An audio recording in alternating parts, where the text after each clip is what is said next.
இந்த வீடியோவில் relation domain range பற்றி தெரிஞ்சுக்கலாம்.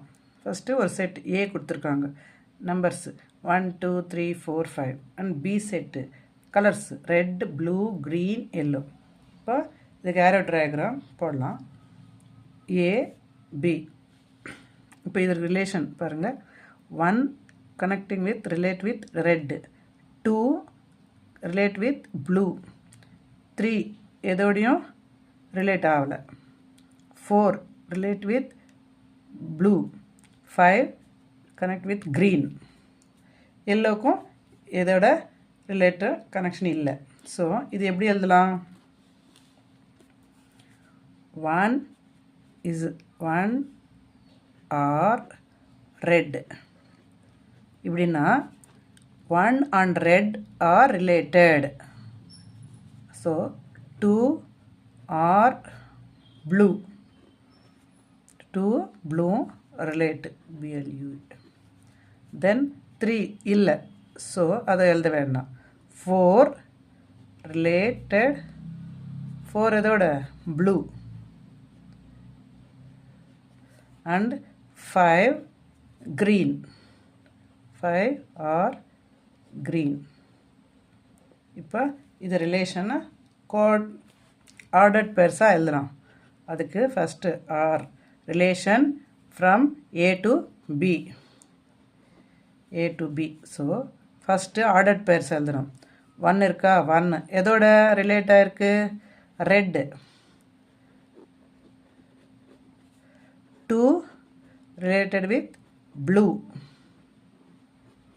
and 4 and also blue, 5 green. This is relation.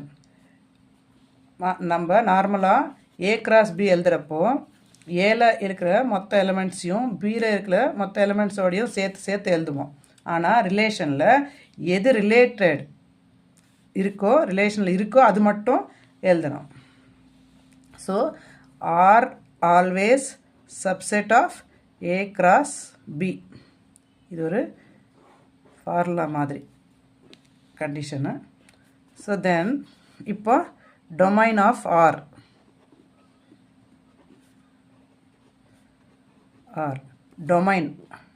Domain எப்போவுமோ ஃபஸ்ட்டு செட்டு ஏலேருந்து எடுத்துக்கணும். அப்போது எது எழுதணும்? ஏல இருக்கிற மொத்தம் எழுதக்கூடாது. எது ரிலேட்டில் இருக்கோ, ரிலேஷனில் இருக்கோ அது மட்டும் எழுதணும். ஃபஸ்ட்டு 1 2 இருக்கா? இங்கே பாருங்கள். 3 இருக்கா? இல்லை, எதோடையும் ரிலேட்டில் இல்லை, ஸோ 3 வராது. தென் 4, தென் 5. 1 2 4 5 பாருங்கள்.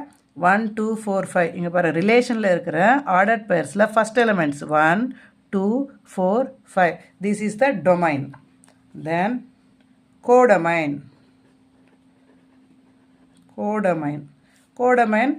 ஒன்றும் இல்லை, இது ஈக்குவல்ஸ் டு பி. பியில் என்னென்ன இருக்கோ அதெல்லாம் கோடமைன் எழுதலாம். ரெட் ப்ளூ க்ரீன் எல்லோ, இது codomain. Next range of R. This is also set. ரேஞ்சுனா இதில் இருக்கிற எலிமெண்ட்ஸு பி செட்லேருந்து வரும். பி செட்டில் மொத்தம் வராது. எதுக்கு ஏ செட்டில் இருக்கிற எலிமெண்ட்ஸோட ரிலேட் ஆகிருக்கோ அது மட்டும் வரும். ரெட்டு வரும், ப்ளூ வரும், க்ரீன் வரும், ஆனால் எல்லோ வராது. ஏன்னா இந்த எல்லோவுக்கும் ஏ செட்டில் இருக்க எந்த எலிமெண்ட்ஸோடையும் ரிலேஷன் இல்லை. ஸோ ரெட் ப்ளூ க்ரீன் இங்கே 2 வாட்டி ரிலேட் வந்திருக்கு, ஆனால் ஒரு வாட்டி எழுதுனா போதும். க்ரீன் எல்லோ வராது. ஸோ இங்கே பாருங்கள், ஒரு ரிலேஷனில் செகண்ட் எலிமெண்ட்ஸு அதுதான் ரேஞ்ச். ரெட்டு ப்ளூ க்ரீன் 2 வாட்டி வந்தால் ஒரு வாட்டி எழுதுனா போதும். So this is range. That's it.